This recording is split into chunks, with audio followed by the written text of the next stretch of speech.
Let's talk about the big name, Marvin Harrison Jr.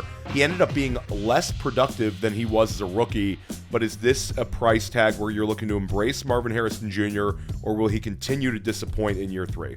He does fit more into this bucket of, hey, a lot of draft capital, given a lot of opportunity early in his career, and has not done a lot. And the fact that Michael Wilson did as well as he did is pretty interesting to me. I don't know what to do with him. I think because of the profile, because there was a really good 2-year body of work in college, I want to believe that there's still a lot of upside here. He's cheap enough now. I'm skeptical. I don't think the drop in price is immediately something I want to be all over. At the same time, you should feel like this is still a player that has more in there at the NFL level. So not a guy I'm going to be overweight on, but a guy I'll probably have some exposure to. And that's kind of doesn't matter for the cost. Even if he gets cheaper, I don't want to get like massively overweight on him necessarily.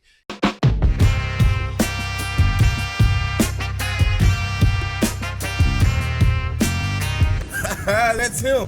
That's the OG.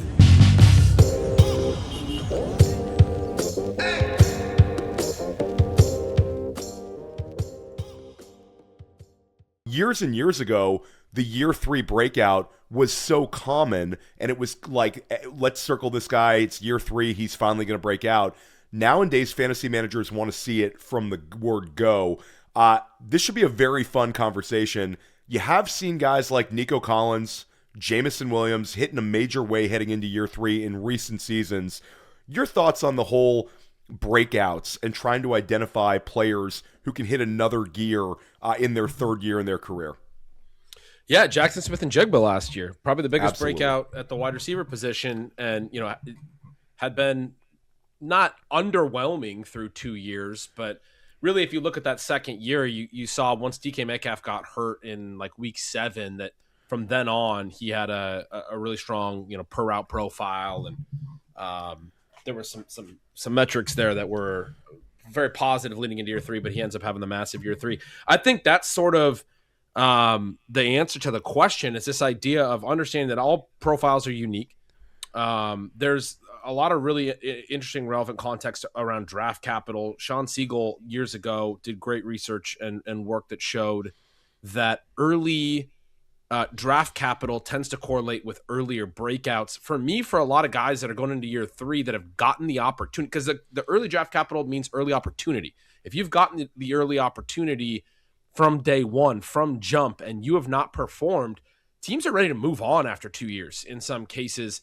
One of the guys we're going to talk about today is Jalen Coker. He was a UDFA. That's the opposite side. You have to earn your way. Sometimes you have to earn your way the first season and the second season. I remember with right after Sean did that research, I applied it a lot to Jacoby Myers. And Jacoby Myers' first good production came in one season, and then the next year he was basically unused for the first half of the year, and he had to basically earn his role again mid-season and had a great second half of the year. And it wasn't until, I don't know if it's his 3rd year or if it was even his 4th year, because maybe the first year was nothing. I can't remember his exact timeline, but it wasn't until well on that he had a full season where he was just treated as like an every down player for a full year, either year 3, year 4 for him. So the difference between Coker and the other guy that came in that's a year 3 that you don't have on the show sheet, because we're already writing off basically the first rounder, Xavier Leggett.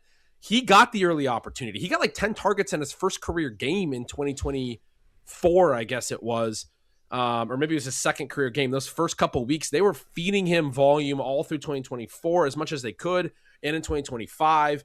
I remember a tweet from your podcast co-host, Scott Barrett, at one point during the season about just how horrible he was on a per-target basis. I think he had a game where he had like 8 targets and like negative receiving yardage, and it was the first time anyone had done that in he had like 1 catch for negative 2 yards on 8 targets. And it's like, how do you do that on 8 targets? And so if you get that type of volume and that type of work, but every profile is going to be unique. Jackson Smith-Njigba was a first-round pick. He did get a lot of volume. For me with JSN, it was that the year 1 under Shane Waldron, he was miscast, misused. Pre-bye, he had broken his hand in the preseason. This is going back to his rookie year, and was basically just running flat routes. And his ADOT was like 2 for the first 5 or 6 weeks or whatever it was.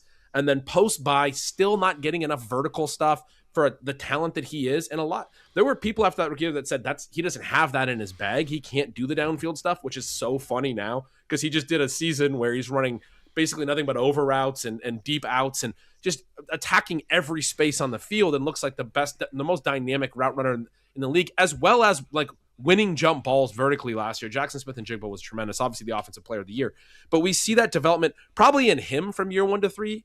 The age is another important part. He's an age 21 rookie, and he gets misused, I think, is the key that I would say for him. Year 2, we start to see an age 22 breakout, and I'm a little bit more willing to be like, oh, well, it took him a little bit of time because he's so young. Xavier Leggett, an older rookie, and has gotten the work and has not shown it, and has been under the same coach and is still going to be under that coach. I don't expect a year 3 breakout out of Leggett. When you look at the guys who do it, like a JSN, like some of the other names you just mentioned, I want to see basically some stuff in the profile where I can caveat stuff. I can see good things, and then I can make caveats and say, I can see why this guy could take another leap. There's a couple you have on the list here I'm excited to talk about where I can see that year 3 could be different than years 1 and 2. There's others where I'm concerned after 2 years and a lot of volume that we're not going to see that next gear. So it'll be a fun show. Yeah, hopefully Ben can help us avoid some landmines as well as identify some guys that we can embrace. And just a quick note, I mean, there's no like true definition of breakout. You mentioned JSN. Some people might say, hey, Ben, the guy had 100 receptions the year before. He already broke out. There's some context to that, but it's taking your game to another level. I think Drake London would be a great example of that as well. Year 3 was a huge leap in production for him. We're not going to talk about guys who have hit in a major way like a Brock Bowers, a Malik Neighbors. People sort of know what they are. We will take a step back and look at 2 players who broke out huge as rookies. Both actually finished in Brian Thomas Jr.'s case as a wide receiver 1, and Ladd McConkey was like wide receiver 13 but averaged 15 points per game. Both those guys were 2 of the worst picks you could have made in fantasy drafts relative to their ADP last year. And the market has really punished Brian Thomas Jr., but Ladd McConkey is getting a significant pass for the really poor play he's had down the stretch. People point at the offensive line concerns, and then you have the Mike McDaniel bailout. Let's talk about Ladd McConkey first. McConkey has steamed up to wide receiver 16 on Underdog, very similar in FFPC redraft ADP. So you're talking about him going alongside players like T. Higgins, Garrett Wilson. Are you in or out on Ladd McConkey bouncing back in 2026 at this sort of a price tag? Well, it's funny. And the other one we're going to talk about here is Brian Thomas. And we talked briefly before the show, and you kind of contrasted their ADPs. And I think that I hadn't done that in my mind yet, even though I've written about both of them in my recent Field Tippers series. And I didn't really talk a ton about their ADPs because I'm just trying to contextualize their first couple years with their prospect profiles. One of the things I always try to focus on as well is, I call it the long view, the element of what the players did as prospects as well. So like, again, get back to why I was excited about JSN last year. And obviously the market was too, relative to a guy like what Xavier Leggett and what they'll think about him going into year 3. But there's another difference there as well, where we have to look at the prospect stuff. Leggett's profile, 5-year profile, didn't do much in production at all until his 5th year. JSN's a guy who obviously famously had a ton of production and really crowded Ohio State, receiving cores, and you had Garrett Wilson and Chris Olave there. And so those types of elements are still very important. What's fascinating about both BTJ and Ladd, and I compared them in my piece, but it's sort of funny because I didn't think about their ADPs, and I think you're right in identifying that there's a weird gap here. You kind of mentioned it to me before the show, where Ladd's going as high as you just said. BTJ is really kind of sliding. And then the other one that I think is funny to compare Ladd's ADP to, or at least I didn't think it was super funny, but I criticized Quentin Johnson's early ADP, and I think it's too high. And I got a lot of feedback on social. They're basically like, if you think Quentin Johnson's going too high, what about Ladd McConkey going way higher? He also was bad last year for the Chargers. Now, again, we talk about this long view thing. Quentin Johnson's body of work, not what Ladd's was coming into last year, and I do think that's relevant. But I think there's a fair point there as well, that Ladd is going very high relative to that teammate, relative to another 3rd-year receiver in BTJ. What I think is interesting about both of them, as we look at both the profiles, is both of them had prospect profiles to me that had a lot of intrigue and then a lot of red flags. And so starting with Ladd, not a lot of red flags, but had concerns. starting with Ladd, the concern was just volume. He didn't run a ton of routes. 2 of his seasons were significantly limited by injury. He played along with Brock Bowers. He played in a really great Georgia offense. There was reason to, I think, be caveat some of the lack of raw production by saying, look, he's in the SEC, he's got really great teammates, etc. And then also the routes element. And then the good part of it would be, like, if you go look at the per route stuff, his targets per route were good, his yards per route run were good.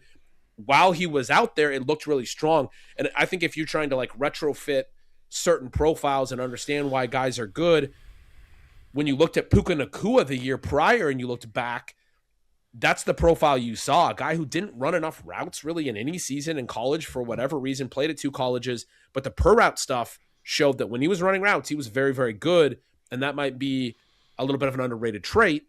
And obviously, Puka Nacua, one of the best in the league at this moment. That's not going to be the one thing. For every player, there's a million different factors to consider. That's not going to be the one thing that determines success or failure.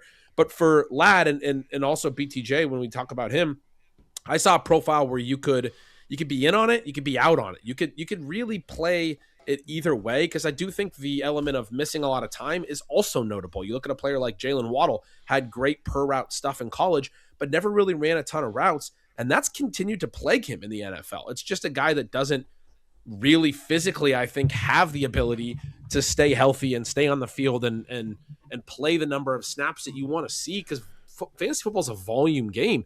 What's fascinating about Ladd, he comes in as a rookie. He has a monster rookie year. He runs a ton of routes. He has a great per route profile, and you're like, okay, this is a lot like Puka. Maybe like a diet version of it. He's not Puka Nacua, but the profile showed good per route stuff, and it showed a limited number of routes, but he's been able to now run more routes at the NFL level. He's checked that box, and he's stuck, or he's maintained the per route stuff, and it's fantastic. And so you're like, all right, I have to ignore the stuff that I thought was a concern about the profile and look at this guy as a stud. And then you go into year 2, and part of the reason I wasn't super in on Ladd in year 2 was offensive concerns about, like, pass volume. And early in the season, this team actually is throwing the ball a ton. Obviously, it falls apart a little bit in the second half of the year. Both their tackles get hurt, yada, yada. We know all that stuff.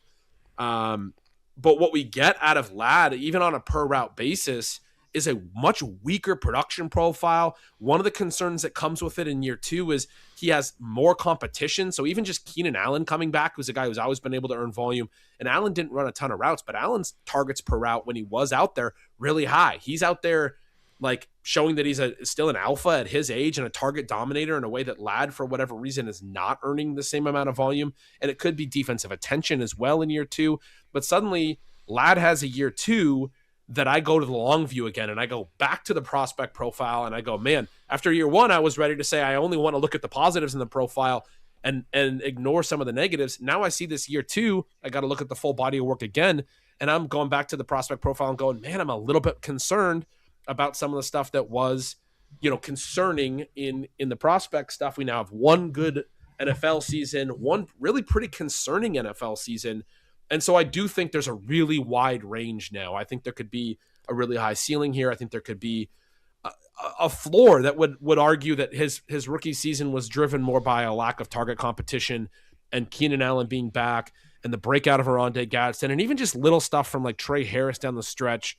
And the fact that the Chargers look like a team that's going to have a depth of options going forward as well, that maybe Ladd's not an alpha when you get enough reasonable target earners running routes around him, that becomes a concern in year 2. So that there's more of a floor there than I like to see. I think his early price is probably pretty frothy. Yeah, it's a little too high for me. We throw out words like opportunistic wide receiver 1, maybe a little bit of that in year 1. Just the fact that Keenan Allen was able to sap targets. I understand veterans deference. I understand Justin Herbert's familiarity with Keenan Allen, but you're still talking about a 32-year-old, dominating those targets early. Quentin Johnston also had that early success with Ladd. So for me, I think the market's being a little too optimistic about the Mike McDaniel bump. The Mike McDaniel bump's going to be really good for the entire offense and Omari and Hampton, etc., but not necessarily the smash season from Ladd McConkey. BTJ is completely beat up. I've had some really smart people who break down film who are concerned about him fitting in this Liam Cohen offense with Trevor Lawrence. it seems like safer to embrace the Parker Washingtons, Jacoby Myers. And then you kind of say that statement and you think about the unbelievable season that BTJ had in year one. And I don't know. It's such a weird player to evaluate right now.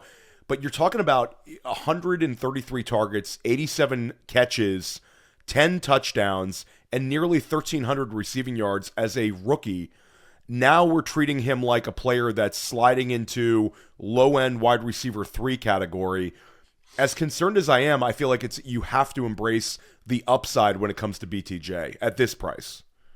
Yeah, I mean, I think when you contrast these two, you want to be in on BTJ, but a similar thing when you go back to the prospect profile, it's a different thing. It's a 3-year player where the routes, per due to like injuries and those things like I was talking about with Ladd are not as much of a concern. It's more that the production wasn't great. He did have some other really good players in the collegiate offense. Obviously, Malik Neighbors was there.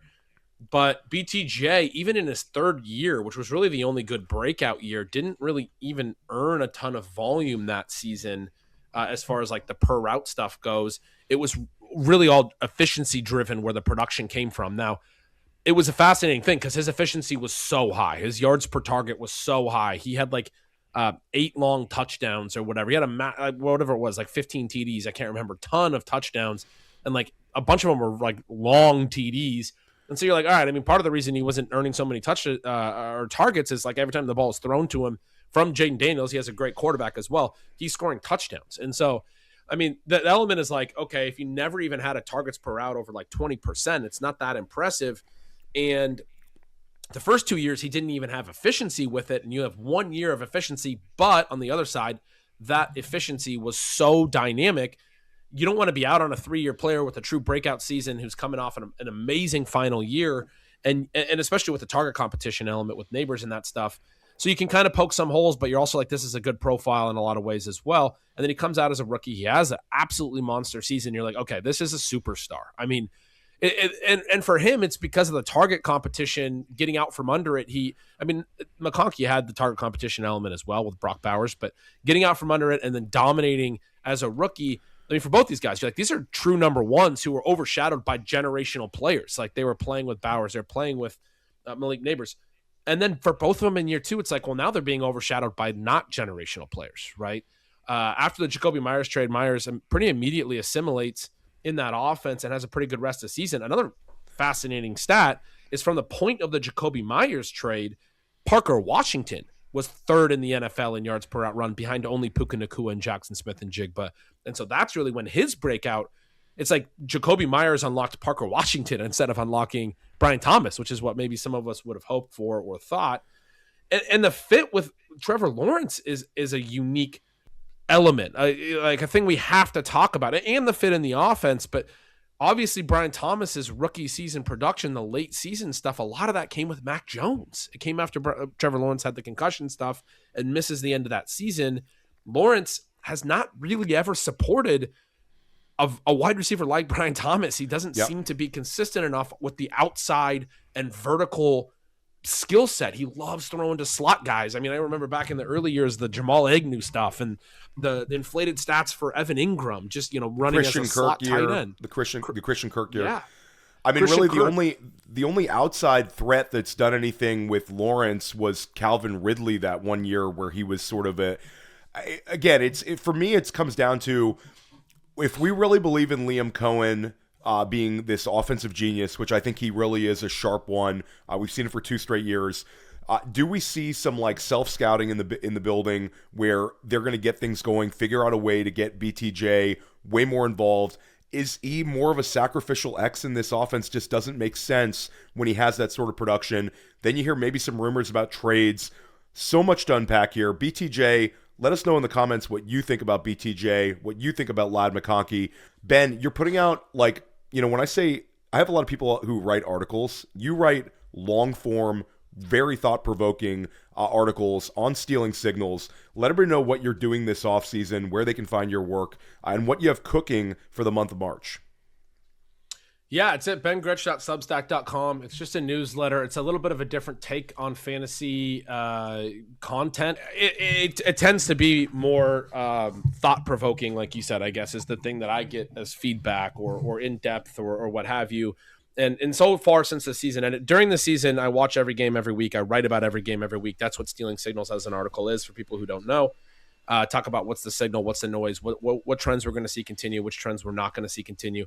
In the off season, I like to do a lot at the end of the season when all that is fresh. When I've seen every game all year, when I've analyzed every game on a weekly basis all year, when all the storylines of the season are fresh, I want to be writing as much as I can. So I wrote 7 macro level NFL articles in the month of January and into February. And then I started my first really big deep dives into player articles.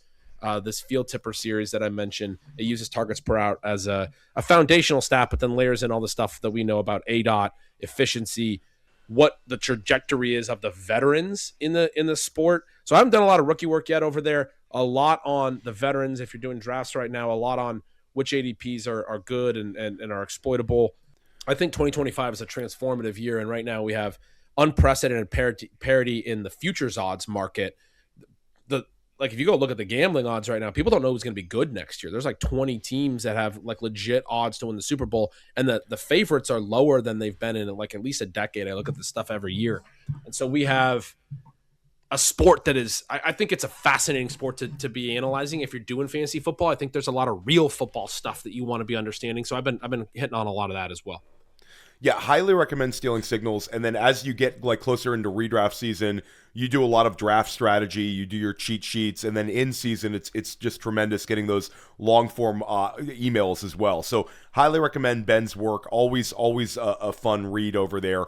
Let's talk about the quarterback position, because when we look at this draft class, players heading into year 3, it's been a tremendous class overall. You have Bo Nix, Drake May, Caleb Williams, Jaden Daniels, have all made at least a conference championship game.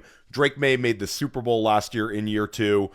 Then you got 2 other quarterbacks who were both very highly drafted in Michael Penix for Atlanta, who looks to be in a very good place right now heading into the season with Stefanski and Tommy Rees coming over. New system, but they seem to be embracing him. Kirk Cousins, most likely, is on another team to start next season. Then you got J.J. McCarthy, and this is sort of the opposite side of the coin here, where we're hearing names like Anthony Richardson, Joe Flacco, pretty much any Geno Smith. I read that one today. Pretty much any veteran that's out on the market has been linked to Minnesota as potential quarterback competition. So start with either of them. Your thoughts on Penix and J.J. McCarthy. Are these profiles that you're embracing heading into year 3 or ones you're looking to avoid? Well, I'll start with McCarthy, and I don't think it's like a unique take or anything, but I think I'm pretty much out on him. And I understand that, like, the fascinating thing is I've seen some stuff out of Minnesota that's like they should have kept Darnold, but also the lesson from Darnold is you don't give up on players too early. But I don't think you can stick with players that played as bad as J.J. McCarthy did in year 1 forever. I mean, you can't just like that would be a case to just stick with Bus essentially forever, right? Like for several years, because Darnold was bad for a lot of years. Even after he goes to Carolina, he was bad in Carolina, and that was like a second opportunity, and he was playing with the Jets for multiple years. The situation's not going to be any different this year. Same receivers, same coaching staff, all of those things.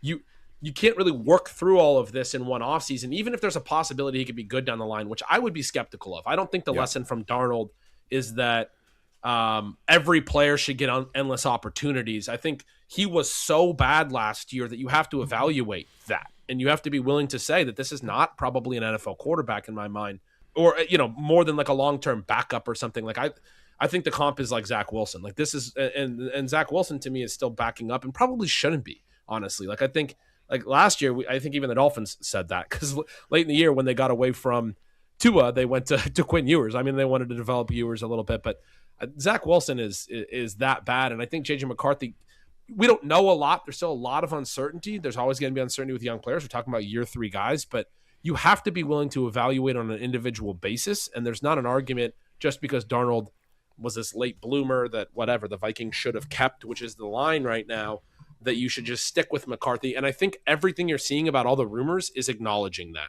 Even Derek Carr is not in the league and he's retired and he's saying, well, I would come back for the right situation. And on one of those podcasts, I saw a clip. It was like, is this the team wear purple and gold? And he was like, maybe, like he wants to go play. He's openly saying, I want to go play in that situation for Kevin O'Connell with those wide receivers. And JJ McCarthy was just in that situation, couldn't succeed.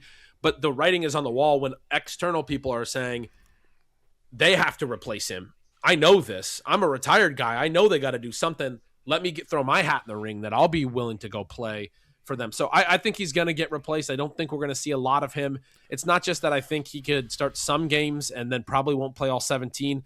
I think it's probably unlikely he starts any games this year, that their week 1 starter is not JJ McCarthy and that they don't go to him in season because he was just that bad last year. The Michael Penix stuff is a lot more interesting to me from the perspective that I've been seeing a lot that's saying he's been underwhelming. And I don't think he's a great player. I went to UW. I'm a Huskies alum. I watched a ton of him, and I was skeptical of him coming in, and the skeptical of the high draft capital, particularly because I felt like a lot of what I was hearing. One of the things I heard a ton of is that he's a great deep ball thrower, and the point that I kept making was he throws an incredibly pretty ball. He's got incredible arm talent, like a huge big cannon arm, and throws a great spiral, big hands. And he can vertically push the ball in a way that when he hits his receivers, it looks perfect. But that offense for the Huskies ran a lot of vertical routes. And as a fan, when I was watching it, there was many times he missed wide open guys. And I'd be like, you can't miss that. I would be frustrated because you have to have those explosive plays when they're there. Be like, man, you can't miss that. That's tough. Very next play, you'd have, he misses Jalen Polk. Very next play, you have Odunze wide open and you'll hit the next guy. And I'm like, okay, well, I guess you can miss it if the next play you got another dude open downfield, and this is what the whole offense is we're just throwing verticals constantly. And that's, I think there was too much highlight watching with him. People thought he was this perfect deep thrower, and then they've seen through 2 years, he's only made 12 starts. They've seen through 2 years that he isn't. He's inconsistent. He's inaccurate at times. Sometimes when he loads up and looks like he's got something, the ball is way off. And I think sometimes he's just sort of throwing it away. It's sort of his style. My point is, I think people expected the wrong stuff out of him, and now they're overcorrecting to that because I don't think he's been bad through 12 starts. The one thing he is really good at is he's actually good in the intermediate range. Got a lot of production out of Drake London. Drake London had like 4 out of 5 games. The last 5 Penix starts, he had over 100 receiving yards. They were really clicking for a stretch there, and then Penix is hurt and out for the rest of the year. And when London also was hurt, and when London comes back and Cousins is in there, he's not producing as much downfield. The other receivers are not producing. Cousins is your classic check down guy. His ADOT's a lot lower. He won more games than Penix last year, but I don't think he was better for the modern NFL. You got to be able to attack, and you got to be able to stress secondaries and then open space underneath. And Penix's arm talent does give you that, and he can be accurate to the intermediate range. So for me, this is a guy that still has an NFL future, and yet I don't think he's great. I would comp him to somebody like Sam Darnold. If you got him into an offense that could minimize the negative impact of the mistakes. The fascinating thing about Sam Darnold, he leads the league in giveaways last year in an offense that was constantly in plus script and running, like had negative PROEs, running despite expected pass rates that were lower because of plus script. And yet he still turned the ball over a ton, right? So I don't think Sam Darnold was somehow fixed. I think Seattle did a really good job of putting him in a situation where he didn't have to be more than what he is, and the mistakes could be minimized, or they could minimize the number of the mistakes basically by calling a lot of runs and those things. I think a future for Penix where he's in an offense like that has more talent. Last year's Falcons had nothing. Darnell Mooney was really, really tough. Again, under 1 yards per route run for the second time in 3 years. Kyle Pitts has a breakout year, but at his career low ADOT, and most of his work is like as a check down receiver, like a Zach Ertz. This is not the promise of Kyle Pitts as this vertical threat that early in his career, he was doing a lot more vertically. The ADOT was meaningfully higher, several yards higher. Last year, he shows that, yeah, he can be productive, and most of it's with Cousins, who loves to check down. It's not stressing defenses as much as I think people maybe think with the breakout there. There was not a lot of talent in that pass game. Give him some other options. Give him more beyond Drake London, who he did help elevate from a production standpoint. And obviously, Bijan has a great season. One of the big stats of Penix is the 3 starts the year prior. Bijan had 90-plus rushing yards and 2 TDs in all 3 games, where Penix taking over for Cousins in that 2024 season where Cousins really couldn't drive the ball 1 year removed from the Achilles. Penix is driving the ball and opening up the space for the run game. And I mean, I think that can still work. If you put him in an offense that can minimize what he does and then plays good defenses, a team that plays good defense as well, like the Seahawks, you could have a blueprint to win with him, I think, similar to the Seahawks. But it's fascinating to me because I do think he's a limited player. I think he always was a limited player. And now people are down on him through just 12 starts because he's what I think you should have expected he was, I guess, is my point. So I think he's a fascinating one. He gets punished a lot, I think, for the draft capital spent on him, reflective to what we've seen.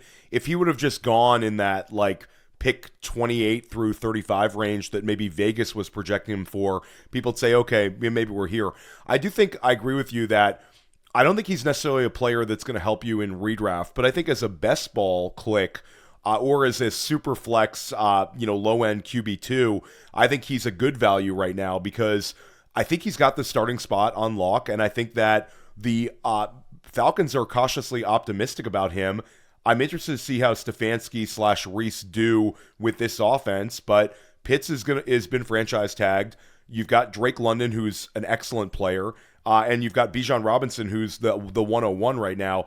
I agree with you. I think that wide receiver 2, improving it, adding some speed, adding some youth to the wide receiver room is imperative for Atlanta, but I think they're going to do it with this draft and maybe through free agency. So I'm into Michael Penix. Michael Penix is QB 28 right now on Underdog. I like clicking that button. And JJ McCarthy, QB 30, I'm with Ben. I'm out on that one. It feels like almost a 0. Let's talk about the running backs, Ben. This is a fun one. It's a draft class where, let's just go very quickly on this one, sort of in the light with our Lad McConkey question.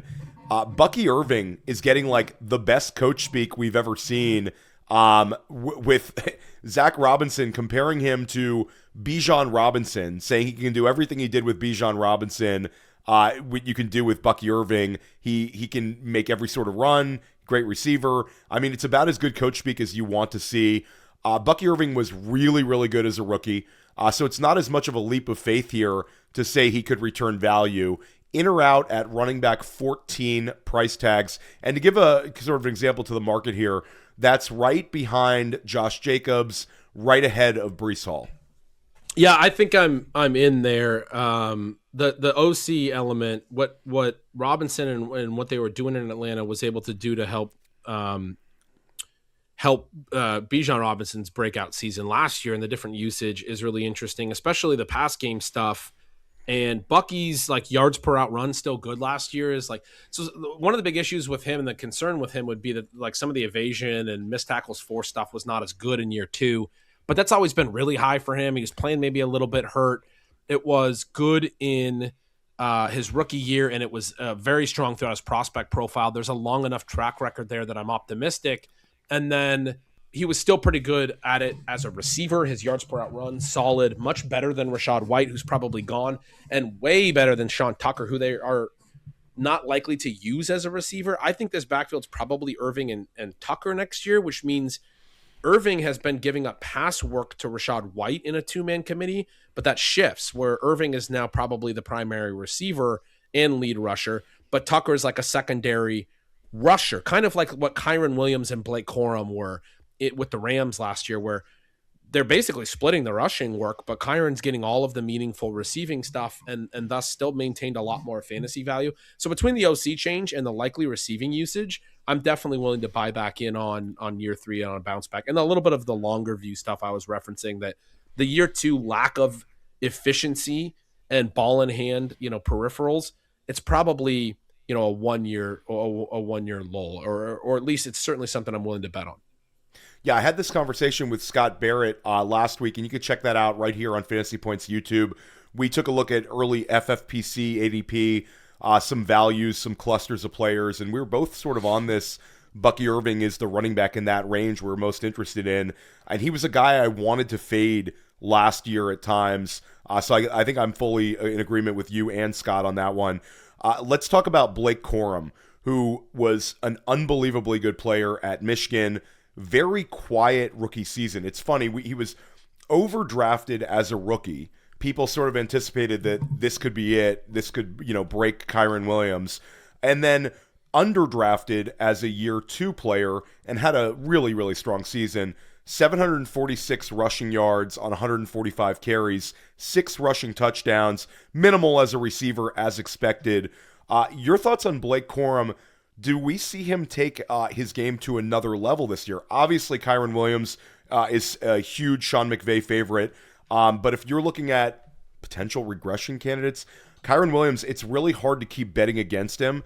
But you're talking about a player who's sustained a ton of volume over the last few years on a smaller frame.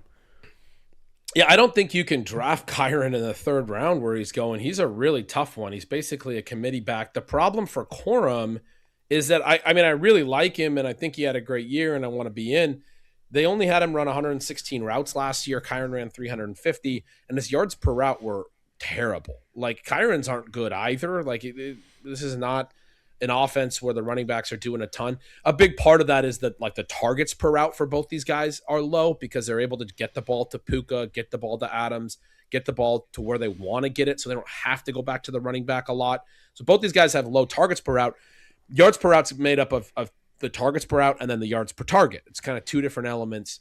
The yards per target side, Kyren's slightly above average for a running back. Blake Corum in the toilet, like bottom of the barrel yards per target. He's just not a really good player in the passing game yet, probably. I mean, we have a pretty small sample there, but it would be hard for me to imagine, even though I think Kyren is a weird click in the 3rd round, because he gave up so much work to Corum, and you look at the way that continued even into the postseason, like, this is not a workhorse, but he does maintain all the receiving stuff.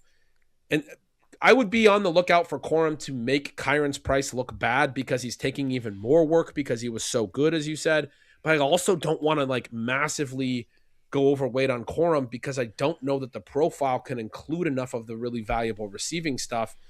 For me, it becomes tricky because Corum's in the double digits. I think they're both overpriced, basically, or yeah. Corum's fine there, but it's not one that I want to have a ton of because the ceiling, upside is everything here, right? And that's, as we're getting to, and for me, Corum is, like, through 2 years, what I see is a somewhat limited ceiling player. You can be fine taking him at, like, in the right type of build as, like, a cost adjusted play in best ball or what have you, but I have a hard time with the ceiling. Yeah, in redraft, it feels like you're drafting kind of a fancy handcuff where, yeah, he'll have some big weeks, but he's probably going to be on your bench as long as Kyren Williams is healthy. And in best ball sense, you talked about chasing upside in this range. He's going next to guys like Jadarian Price, guys like Jonah Coleman, who are interesting because we don't know their landing spots. Do they have a good landing spot? And then all of a sudden they're ahead of Corum. He's actually going ahead of Tyler Algier, who, based on some media reports, might be in a starting position in 2 weeks or so. So I think Corum a little overpriced at running back 32. Talk about a player who had a lot of steam last offseason, especially late in the offseason. Braelon Allen, the Jets media was talking him up in a major way. People were, I was very high on Braelon Allen for about a month period. I argued with a lot of people on him. Gets injured last year, still exceedingly young. And you've seen him have some success on an NFL field. Heading into year 3, and he's still only like 22 years old. We know Breece Hall is going to be brought back. Sounds like a transition tag, if not a franchise tag. We'll know, again, very soon. But when it comes to Braelon Allen, any sort of interest in year 3, embracing him, and I will pull up his ADP as you start talking. Yeah, I'm not particularly excited. It's early off season. I probably wouldn't be getting a lot of exposure to him because, like you just said with the Blake Corum range, I assume Allen is going much later, but still there are rookies in the late rounds that you can take that are more like upside type plays. If I'm taking late round veterans, I want them to be guys that I think have meaningful value gaining propositions, and I don't know that Allen really does for the reasons you said. We're getting all these reports that Breece Hall's coming back, and the profile's not great. The receiving stuff, like he only ran 20 routes last year before he got hurt.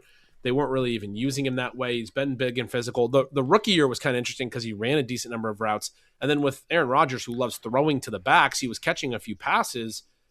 It was much worse last year. He's still very young. Extremely young. He's just turned 22 in January, for a guy who played, 2 seasons of NFL ball already, there's the potential for him to continue to be, I think, a good runner and a good secondary player. Maybe I would take some exposure to him, but I kind of want to see how the offseason goes, how the rehab goes, what they're saying about him, and then I would load up later because I don't expect the price to be climbing anytime soon. Yeah, running back 53 actually feels a little bit expensive for him now. Trey Benson, who just saying his name gets people angry because this is a player that's done nothing over the last 2 years. He cost a lot of fantasy managers out on a really good season with James Conner. Trey Benson, drafted in the 3rd round out of Florida State, had incredible measurables at the NFL Combine, and there were people sort of betting on him to take the job in 2024. James Conner ended up being a really, really successful draft pick that year. Then last year, it looked like Trey Benson was going to have his opportunity. It was very, very short-lived. He gets injured after like a start, and you see guys like Michael Carter, just a kind of a weird year for the running back position for Arizona in general. Trey Benson has had fewer than 100 rush attempts in his entire NFL career. Really not a whole lot of sample size of anything here, but he is athletic, and now we have a fun head coach hire in Mike LaFleur, an offensive-minded guy from the Sean McVay system. Is this really it's as simple as, does Trey Benson survive free agency? Does he survive the NFL draft? If not, I'm sort of leaving him alone. Or are you sort of chasing waterfalls here at running back 43? I like the price for him because the profile does have some intriguing stuff. You mentioned the athleticism. You go back to the college stuff. He had really great like missed tackles forced per touch numbers. He never really was a workhorse, and I think being a workhorse is a skill, and he's shown you at the NFL level that's become a continued problem.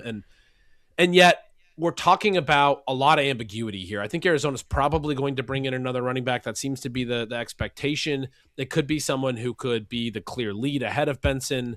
And Connor could potentially still be the lead coming back, but Connor, we know, is at this stage probably not someone that you're planning around, and they're going a different direction, new regime, new identity at quarterback, but they still have this young running back going into year 3 under contract, under a rookie deal.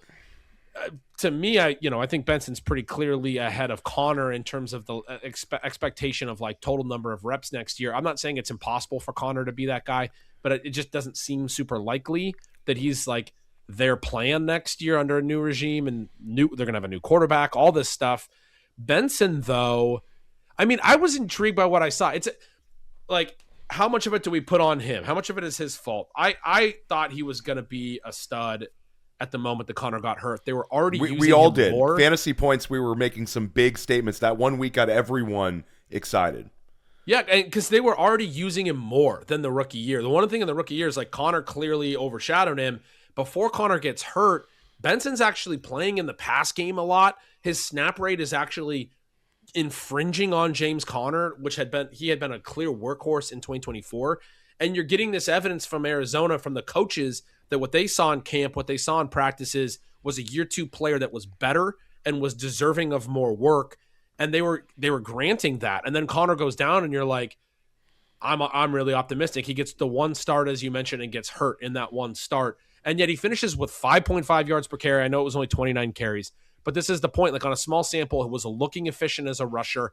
He also had 4+ targets in 3 of the 4 games that he played last year. They were using him in the pass game, 3+ catches in that stretch. They were using him in the pass game a little bit.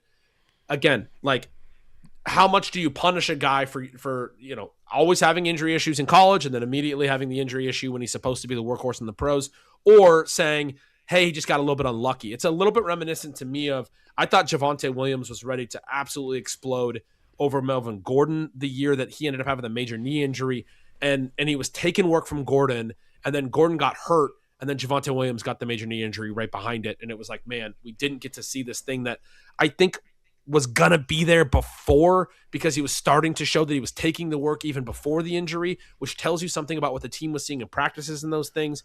For Javonte Williams, it's a long road back from the knee injury, but we have seen later in the career that this guy does have some talent.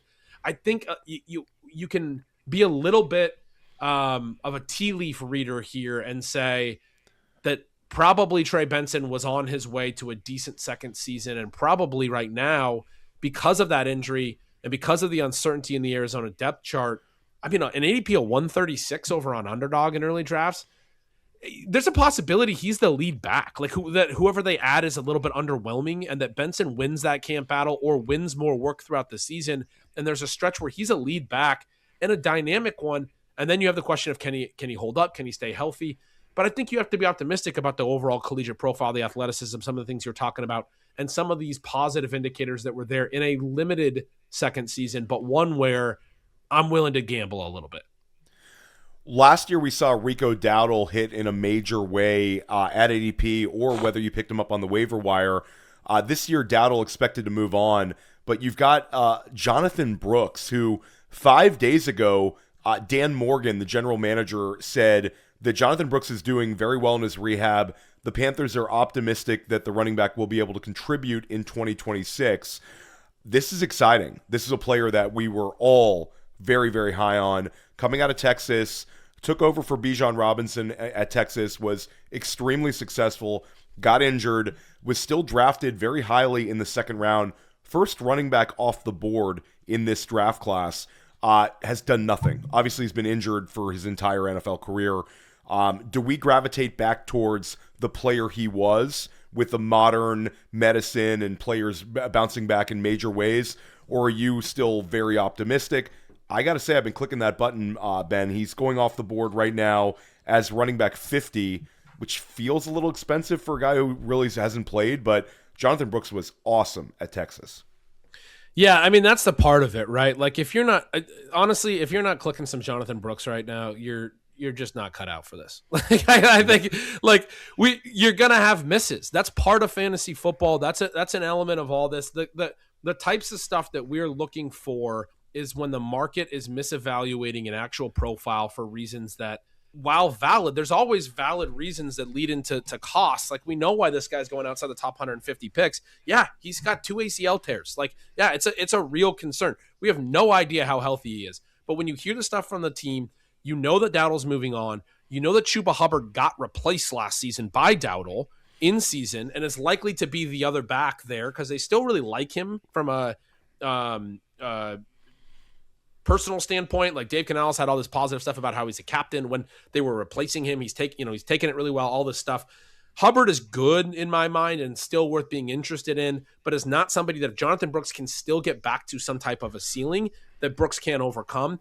And look, Jonathon Brooks may never amount to anything. It's very similar to the Benson thing, but we are dealing with uncertainty always. And the reason I say you're not cut out for this is that the people that are unwilling to click on this will tell you because of the uncertainty, because of all of that. What I would tell you is every player has uncertainty. The players that you think you're getting certain things from are not certain. You have to understand that there's risk in all of it. Jonathon Brooks is a player that, like you said, first running back taken in that class, a decent likelihood at this point that he never lives up to that, but was young, turns 23 in July, was a 21-year-old rookie when he played a little bit, retore his ACL, was rehabbing an ACL, and still was the first running back taken, retore his ACL. They voluntarily sat him out all of last year. They didn't even try to rush him back. They're like, look, we just want to get this guy healthy for the back end of his rookie contract. I get it. I get the concerns. It's a little bit like a Rashad Penny to me, where when Penny finally did get healthy and play for stints, we saw that the talent was there. And that's the point here, is if Jonathon Brooks plays at all this year, he's probably going to be someone who contributes in a way that the ADP looks. At this ADP with a running back, you just need a few good games. Yes. Like, you don't need you need somebody who contributes some, and they're telling you from the team perspective, they want to get whatever they can out of him physically. So the only reason not to click him here is you are way too certain that he can't get back physically is the way that I would put it. And that's where I say that you're not cut out for this, because the point of it would be, you shouldn't be that certain. You should, everything, like, you might still be right, but everything that in the history of fantasy football should teach you that type of blind certainty is wrong. You should be willing to be open to the idea that, yeah, he's burned everyone and he's done nothing through 2 years, but the profile is better than this cost, and there's a possibility that he's better than where he's going. Yeah, the need to see it first drafter doesn't usually win big in fantasy football. Brooks is a really, really fun one. We're keeping an eye on him all summer. And Ben, it's one of these players that if we just get a video of him working out and looking super athletic, that ADP is going to go up 5 spots. Yeah. We've got a lot. Oh, yeah, maybe 20. Maybe 20 spots. Yeah, absolutely. Wide receiver has been a spot where we've seen a number of these unbelievable breakouts. You referenced the JSN season, Jamison Williams, Nico Collins. We're on a really fun run here. Let's get it going. Let's talk about the big name, the name that was costing a lot of dynasty managers Jaden Daniels shares, Drake May shares, and Malik Neighbors shares, and that's Marvin Harrison Jr. Marvin Harrison Jr., everybody last summer, there was a lot of people saying this is the year 2 breakout, and he had some very strong weeks, but sort of like his rookie season, it was the lack of consistency, and then with the missed games, he ended up being less productive than he was as a rookie. You're talking about one of the highest drafted wide receivers of all time. Now he's going off the board. I believe he's wide receiver 33 now. I'll double check that as you give your response. But yep, wide receiver 33 for Marvin Harrison Jr. We also, frustratingly, saw Michael Wilson. Michael Wilson last year was a big year 3 breakout in the general sense. Michael Wilson had those amazing weeks down the stretch last year that really pushed his production up. So we have Mike LaFleur coming over. Again, Sean McVay's system has been really beneficial to the wide receiver position. Trey McBride is what he is. Michael Wilson is not going to disappear. But is this a price tag where you're looking to embrace Marvin Harrison Jr., or will he continue to disappoint in year 3? And it's the unsatisfying answer for me is it's kind of like meh. I don't know. I mean, we go back to the process we were talking about with Ladd and BTJ, which is this idea of, upside is everything, right? Like you guys talk about it a ton at Fantasy Points, Scott and Ryan Heath and all the guys. Upside is so important, and that was a big point of what we're talking about with BTJ and Ladd is there's a lot of concern from year 2, but there's still a lot of upside in the profile, and there's reason that you could still buy into either. Cost is almost like it's not irrelevant, but it's almost it is something that like it's so funny to think about the Ladd and BTJ costs, and there is this gap, but it's also like I could see Ladd returning costs at that price if he is an absolute smash, and I could see BTJ not, and it really is just the element of there's really wide bands there. For Harrison, I think, look, you can still say there's a wide band. This is a really good player. There's a lot of profile here. He does fit more into this bucket of, hey, a lot of draft capital, given a lot of opportunity early in his career, and has not done a lot. And the fact that Michael Wilson did as well as he did is pretty interesting to me. I will say that the 2026 Cardinals passing game was interesting in that they ended up leading the NFL in pass volume, which is one of those outcomes that, like, I certainly didn't expect. I don't think really anybody should have been weighing heavily because with Kyler Murray, they were never better than I think it was like 21st in pass attempts, but he only gets 5 starts, which is something that you could have thought that Kyler would maybe get replaced, but the idea that Kyler would only get 5 starts and Jacoby Brissett would play a ton.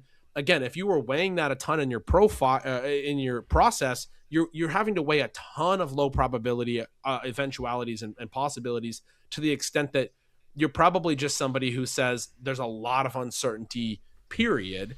But because Brissett takes over and is somebody that they're chucking it around with a ton, they end up with a massive number of dropbacks.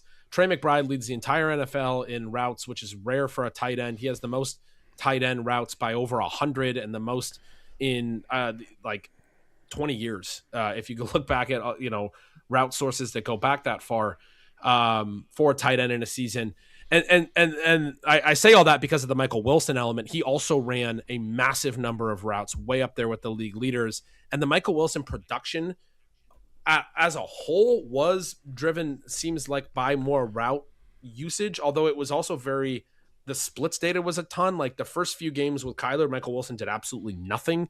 And then obviously he has some of those games where he has, I think he had 18 targets over the first four games of the year. And then he had an 18 target game with Jacoby Brissett. And so the whole element with Michael Wilson and what he is, I think is very important here. I have a really tough time with Marvin Harrison. I don't know what to do with him. I think because of the profile, because there was a really good 2-year body of work in college, I want to believe that there's still a lot of upside here. He's cheap enough now. At the same time, we have 2 pretty tricky seasons. I do think the Cardinals are probably going to come down in pass attempts. The fact that they're linked to Malik Willis after all these years with Kyler, and then they have 1 year with all of these pass attempts is crazy. Malik Willis only has 6 starts, but he has not thrown more than 23 passes in a game. Obviously, he would throw more if he was a full-time starter at times, but you're talking about a guy who would be a run-based quarterback, right? Your offense would be run-based. You would have bottom basement. It'd be a little bit like what Justin Fields ended up being for the Jets early in the season. When I go through the projection process, I'd be projecting these guys for a really low number of pass attempts coming off a year where they led the league in pass attempts. And so you get a massively different team environment situation. And then with McBride being a clear hit, like one of the, if not the very best tight end, like one of two of the very best tight ends in the NFL, you know that he's going to have a lot of volume, even if the pass situation goes, or the pass environment goes down in terms of overall pass volume.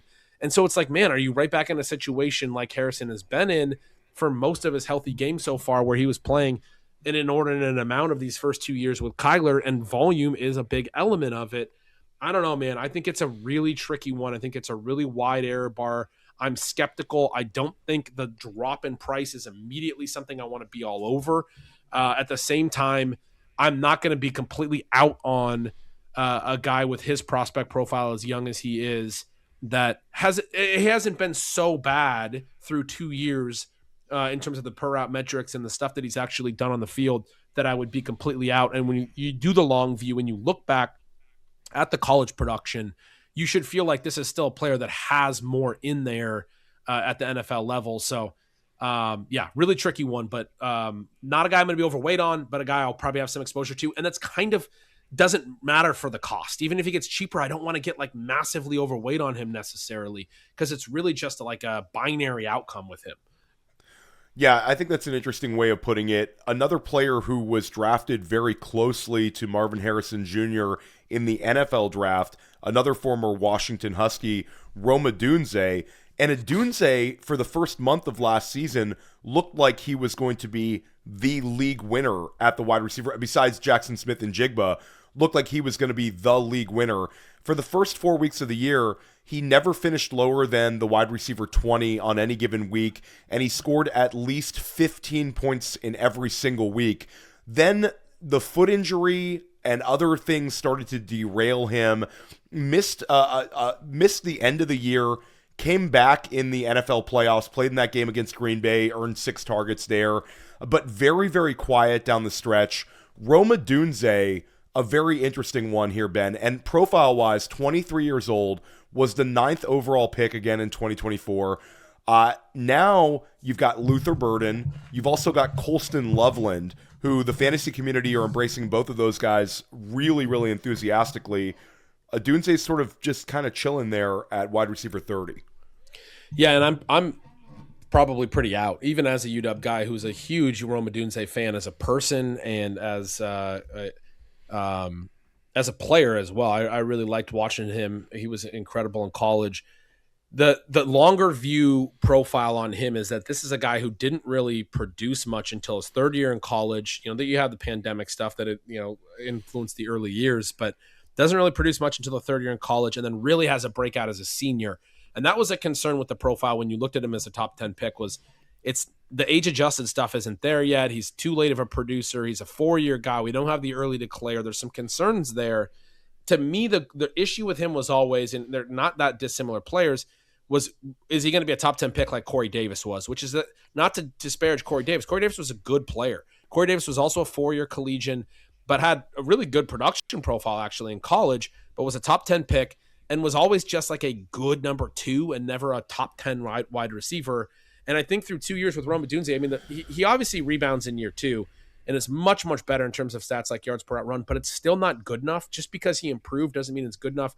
The efficiency at the catch point, this is more of a film take as somebody who watches all the games, but he left a lot out there. He dropped a lot of balls while he was producing, and he was scoring a lot of touchdowns early in the year. And that was part of why people were like, Rome Odunze is crushing. And a lot of what I was writing on a weekly basis was like, he's having a good year in a system that seems to be working for Caleb Williams. Ben Johnson's getting these opportunities. He's also leaving enough out there, and that's a concern. And then I think when you see the late season stuff, yes, he gets hurt, but you see Luther Burden come on, you see Colston Loveland come on, and you think about what this team's going to do over the offseason.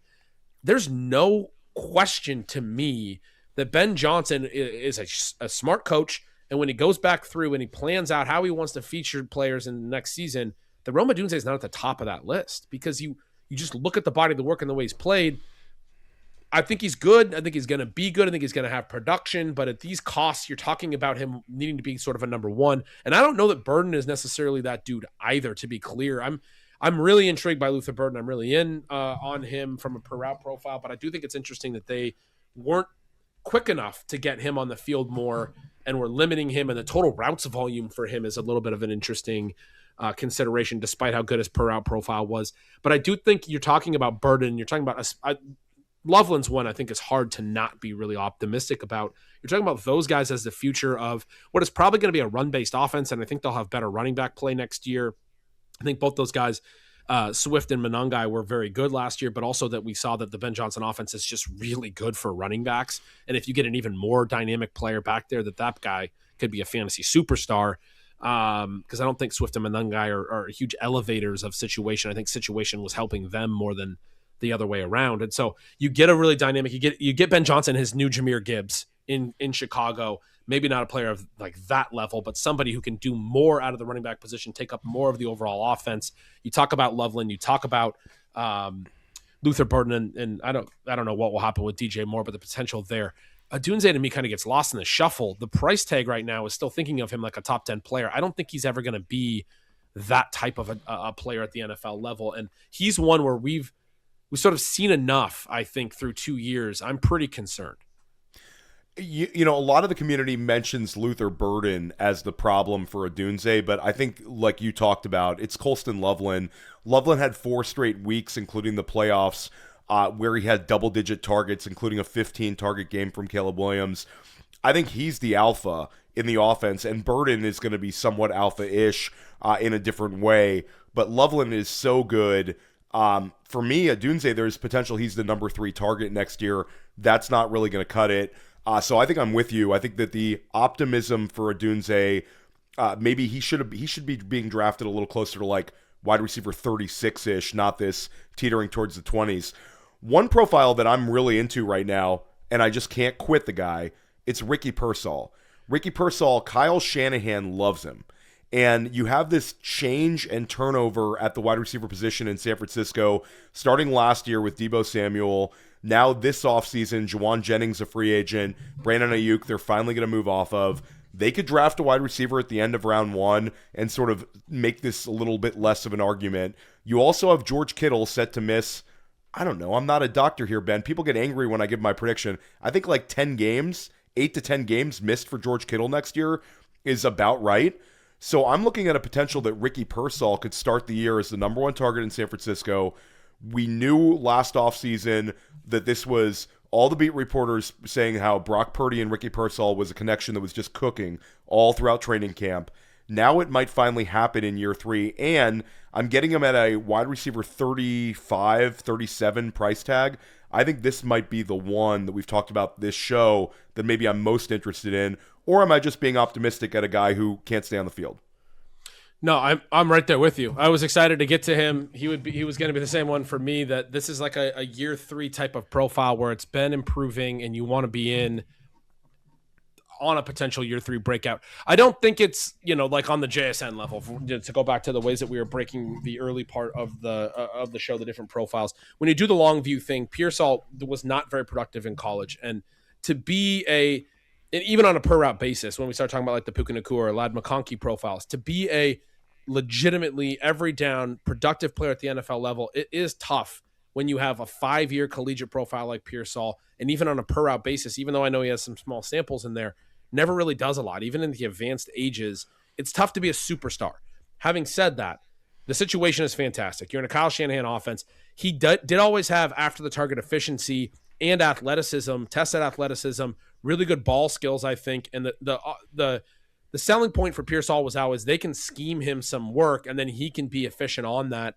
I was skeptical because he only had the sub 15% targets per out run as a rookie, poor yards per out run, all that stuff. People made the case that obviously the gunshot wound was an issue. One of the things I argued was when he came back from the gunshot wound, he got volume early and then lost it for a long stretch. And I don't think people realized in that rookie year how many games he played a lot of snaps and was healthy and was not getting work. And then he got some in the last couple games of the year. Having said that, I think I was wrong because you look at year 2, I think I dodged a bullet as somebody who pretty much faded Pearsall in that he ran fewer than 300 routes and was hurt a lot. His yards per out run shot up. His targets per out shot up. His yards per target shot up. All of it shot up. Targets per out shot up at a higher ADOT. They were able to get him per out volume further down the field. He was more efficient. I don't know necessarily if you adjust for that depth, if his yards per target would be massively more efficient, but it was very, very strong on a per target basis. The yardage, he just didn't score any touchdowns. That's one of the elements. He didn't run a lot of routes. And so I don't think people realize that year 2 was actually pretty strong for him. People like me who were fading him dodged a bit of a bullet. And then you have the situations you're talking about with Kittle coming back from an Achilles. Brandon Ayuk, not going to be there. Jawan Jennings, a free agent so one of the big things about Pearsall going into last year, I was more into Jennings because there was a big gap in targets per route. They were featuring Jennings more, even though Pearsall was a rookie coming back from the gunshot wound, all of that. Their targets per route converged. Jennings was still higher, but their targets per route really converged in Pearsall's year 2. And that's what you would have wanted to see from Pearsall if you were in on him and trying to make the caveats after his tough rookie year. And then in addition to that, the yards per target side of this, the efficiency, the after the target efficiency, Pearsall really, really good. Jennings was bad. So even if Jennings is back, I think you're talking about those things being passing in the night. Jennings' targets per route is coming down, and he's not efficient. You don't earn more volume when you're not an efficient player. Pearsall's is going up, and he's efficient. He's the elevating player. But I do think Jennings is probably likely to be gone. I mean, you're going to have a situation where Pearsall is like the tenured player in this offense because he's played with Brock Purdy a little bit, and there's no one else to throw to. The difference on a per route basis between like George Kittle and like Jake Tonjes when Kittle was missing time, Tonjes was still like vaguely fantasy relevant, but a massive gap, like a 1 yard per route run, like a huge, huge gap. Kittle is an elevator. And even though Tonjes had some production, he's just a route runner that is soaking up production. So the target competition for Pearsall figures to be, I mean, I think they're going to add somebody or potentially multiple people, but it figures to be significantly worse. And people that need to find their own footing and their own way in the offense, Pearsall could be like the legit focal point of this pass game, other than Christian McCaffrey. But the Christian McCaffrey thing is fascinating as well because, yeah, I mean, he's a superstar, and I'm super in on him. He runs over 500 routes last year for only the second time in his career, a massive number for him, the most in the league at the running back position. And the last couple times that he's actually gone for as many touches and as many yards as he did the next 2 seasons, I mean, he combined for 7 total games. I'm not saying he's definitely going to get hurt next year, but he led the league in touches last year. You add in his playoff games, he had 450 touches.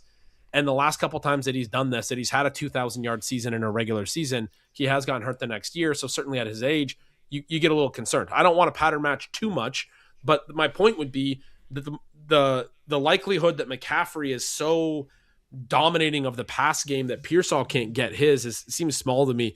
In fact, if McCaffrey's healthy, it's probably just fine for Pearsall because McCaffrey does a lot more at lower ADOTs, even though he does run traditional wide receiver routes. They're going to be underneath. Pearsall's a 14 ADOT guy. He's downfield. You probably want McCaffrey's gravity on the field and then letting Pearsall find space downfield. I don't see any like impediment to him being significantly featured next year. He's the year 3 guy you would expect to potentially have a real ceiling.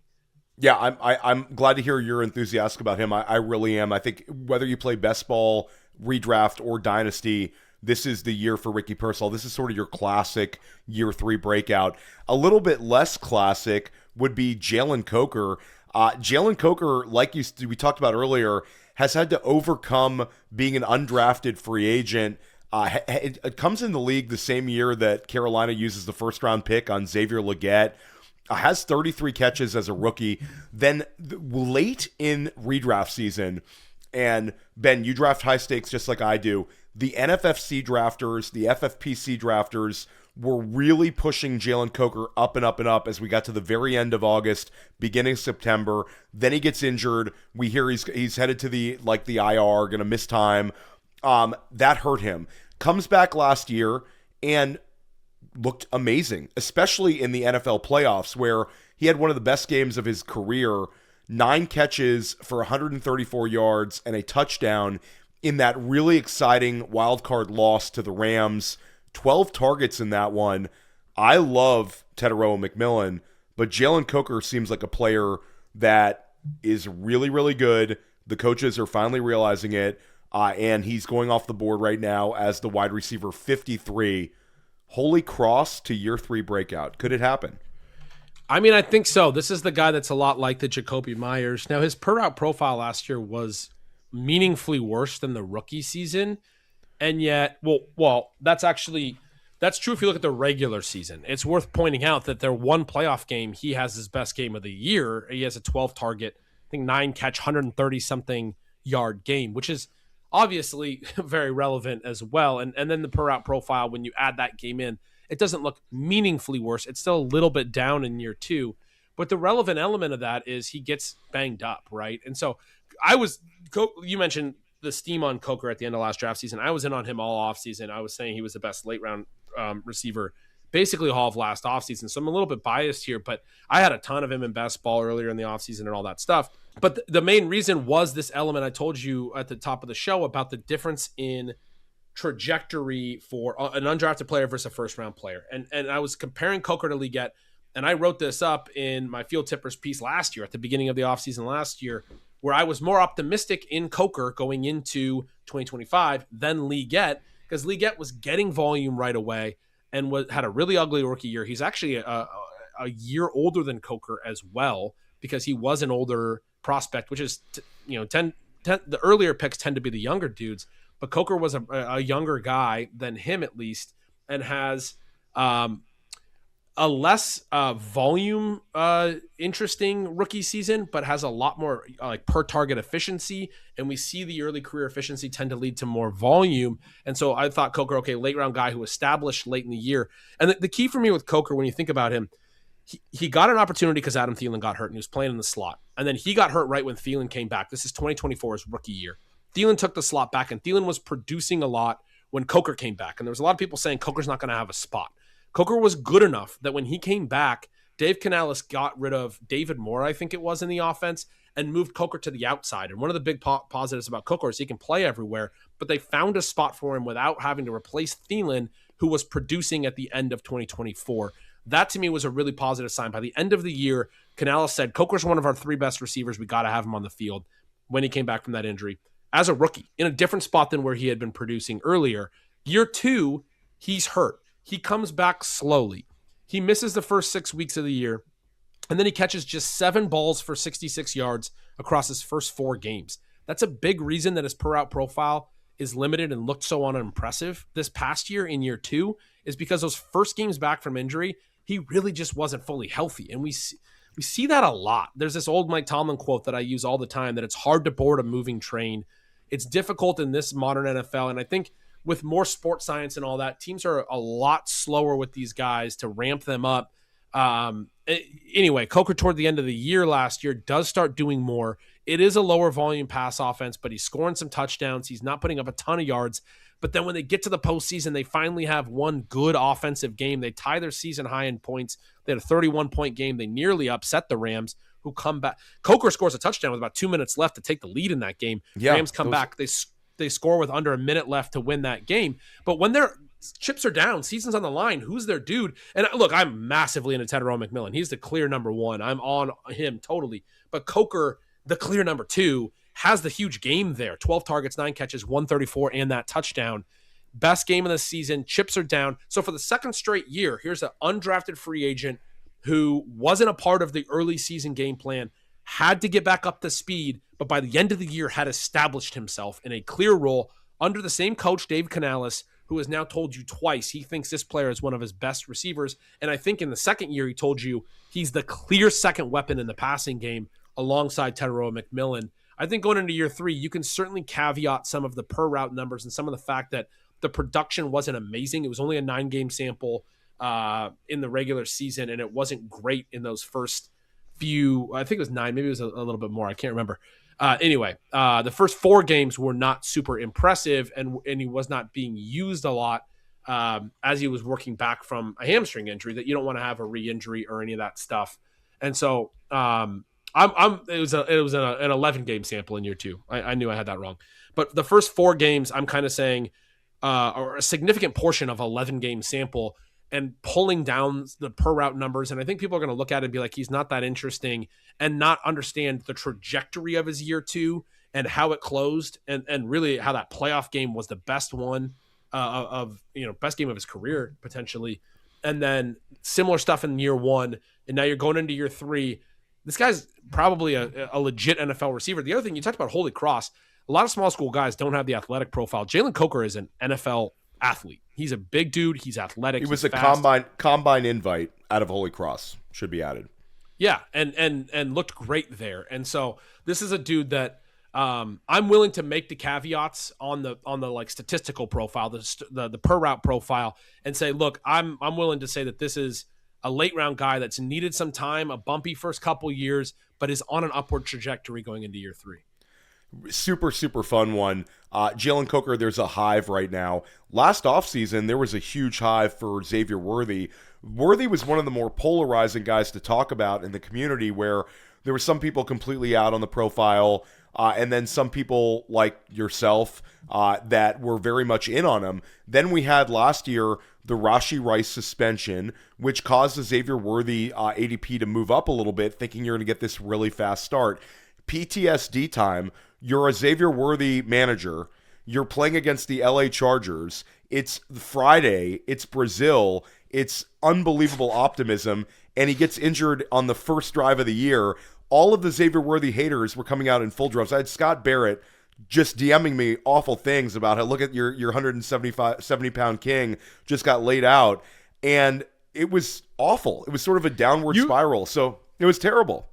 You had me on last year and told me a big part of it. You were excited on School of Scott. A big part of it is you were excited to hear me and Scott kind of debate it, and we did. And he was not in on Worthy. I will say the one good thing that came from Worthy's year is at one point Scott tweeted that he was wrong, that the Worthy hive was going to win that discussion based on, when his 2025 season actually looked good. I can't even remember when he tweeted this. I do remember him tweeting it, and I was like, thank God that we at least got that. He probably deleted it. He probably deleted it already. Don't go searching for it. It's over.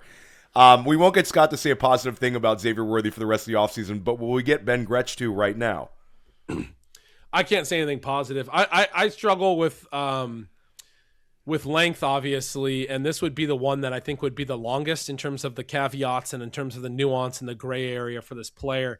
I think the people that were concerned about the health stuff can rightfully take their victory laps. The shoulder thing is a tough thing. He also ends up having an ankle injury that I don't think got as much discussion as it should have in the middle of the season. It really seemed to sap him of his speed. And at the end of the day, what we see in year 2 is a much higher ADOT, 3+ yards higher than the year 1. The fascinating thing with Worthy is everybody that was out on him, or the I shouldn't say everybody, but the frequent thing I saw about him was he's a manufactured touch merchant. And people didn't love the fact that he got so much manufactured touches late in the season. My thought was always, that's a foundation. His last 8 games, including the playoffs of his rookie year, he had 5+ receptions in all 8 games. 5 receptions, if you just average 5 receptions in a 17-game season, that's an 85-catch year. That's great. And that's sort of the like Wan'Dale Robinson thing where people are like, well, it's just the low upside stuff, and he can't do anything vertically. And my argument when Worthy was like, well, they barely missed on some of the vertical stuff. You hit on some of that. You have a real ceiling. I bring up Robinson because we did see that with Robinson a couple times. He did get some air yards. That was the promise of Worthy, that you could have some big games like Robinson did in that game against Dallas where he had 2 long catches, had the long touchdown. Robinson had like a 30+ point game, was a freaking DFS hero and fantasy week winner for anybody who was playing him. And then he still had a low ADOT at other times. Robinson and Worthy are not the exact same player. I'm talking about the statistical, the way that the low ADOT manufactured touches help build a foundation when you hit the big play, and it becomes a well-rounded stat line that has enough catches, has enough yards, can have a touchdown in there. The problem with Worthy is we saw none of that in year 2. We lost the manufactured stuff, and we still didn't have the vertical efficiency. And so the promise of what he was, he certainly didn't get to be. Now, how much of losing the manufactured stuff was because he had his shoulder separated on the first play, one of the first snaps of the season, by his teammate who later, candidly acknowledged on his podcast it was his own fault. Kelsey said, I should have been better. It's my, I've been playing in the league. It's his job to clear that vertical route when Worthy's looking back at the quarterback, and Worthy getting open on the on the drag route and he's running in a straight line is like the primary target on the play. And Kelsey's basically just rubbing the defender. And yet Kelsey just lets himself, like in a nonchalant way, get pushed right into Worthy. Yeah, PTSD is very high for me on this one. But we knew immediately that the shoulder injury could recur, could be a problem throughout the year. The other thing we saw in that first game was Marquise Brown went on to have 16 targets, 10 catches, 99 yards in that first game. As far as a game plan goes, it was very clear to me that Xavier Worthy was going to get most of that work, and then they just had to like spam it to Marquise Brown. But like coming into the year, it seemed like Worthy was going to be that guy. That's how they talked about him. And then potentially could hit on some vertical stuff too. The issue with the vertical stuff is my biggest problem going forward with Worthy, which is that Mahomes was able to find connections with Tyquan Thornton. And there's that whole one of the big things that Scott brought up was that Brett and the crew at Fantasy Points talked about Worthy being so bad at ball tracking. And I was like, man, but if you watch that rookie year, most of the misses are Mahomes overthrowing Worthy, which seems not sustainable. After a full second season of seeing this, after knowing that there's some issues with his deep efficiency in his prospect profile, which I've always acknowledged, but I was trying to say, like, you have the fastest player ever and you have Mahomes, who tends to elevate efficiency. He elevated efficiency for other bad receivers like Marquez Valdez-Scantling, like Mecole Hardman at times. I don't think those guys are good. I don't think you have to be great to be able to score long touchdowns with Patrick Mahomes. But Xavier Worthy, I after another year of this, I'm worried that there is a thing here where whatever it is, the reason he's getting overthrown is when he picks up the ball, he slows down or something. He does stuff within his own route that impacts the timing, because Mahomes has thrown great deep balls, like I said, to Tyquan Thornton. They're able to make connections. He's still not able to get Worthy the ball, and that stuff probably should have been there. The easy thing on Worthy would be for me to just say I was wrong and he sucks and we could move on, because there's not much in the data that does anything to confirm anything other than what the naysayers have been saying. I will say this is a dude that was 21 through his whole rookie year, 22 through his whole second season. He doesn't turn 23 until the end of April this offseason. He's still 22 right now as we record this. This 2025 was bad. I have legitimate concerns about the component parts and where I think the upside could come from. And yet, man, that shoulder injury, the fact that his ankle injury sapped his speed in a big way, his big differentiating trait in a meaningful part of the middle of the season, if you were watching the games, it was clear this dude was not moving well, and they weren't using him. The fact that they no longer really felt that they could feature him because of those injuries, or at least that would be the optimist's opinion. He's still so young. I think there are paths in year 3, and he's cheap enough now, and people are the thing that I strongly believe is people are way too confident that this is yet another speedster bust. There's nuance here, and the reasons that you could have been in on him last year didn't go away because he got a shoulder separation in week 1, and nobody who was in on him ever refused to acknowledge that he is a small dude and that frame could be a problem. The whole thing is tricky. But like I said, year 2, there was enough problems with some of the efficiency stuff again that I am starting to move toward the Scott Barrett and the naysayers' opinion in that this guy may just not be very good. That is still an outcome, right? Like we always have to acknowledge uncertainty. So it's a really tricky one for me going into year 3. Yeah, and it could be just the trend of that class. A number of these guys we saw really hit as a rookie, sort of regress a little bit in year 2, and Xavier Worthy potentially beyond. I'll also add that I think 9 overall might end up being a wide receiver, just the way this draft class is shaking out. Does Kansas City really fully trust Rashee Rice with the off-the-field stuff? And some appealing names like Carnell Tate, Jordan Tyson will be there for the taking. We'll keep an eye on that, and we'll cover that all offseason long.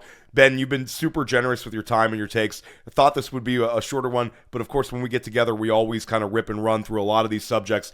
Let's end it at the tight end position. 2 fun players. A.J. Barner was really good last year.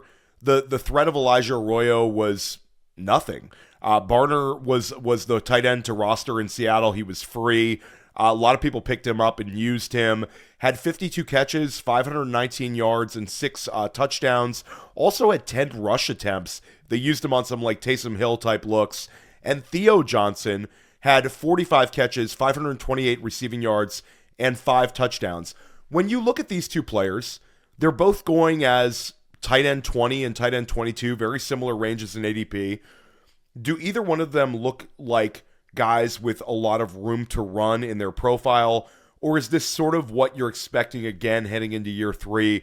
Guys that are going to be, solid players, but more of innings eaters at the tight end position, best ball type guys, rather than players you'd feel comfortable starting in a traditional redraft format? I think Barner's fun. My concern with Barner is the total number of routes. He still gave up a lot to Elijah Arroyo. There's a lot here as far as the multi-tight end sets, the trend in the league, the different types of offenses, and particularly the Mick Shanahan offenses. They did draft Elijah Arroyo. He runs 158 routes in the regular season. Barner runs 361.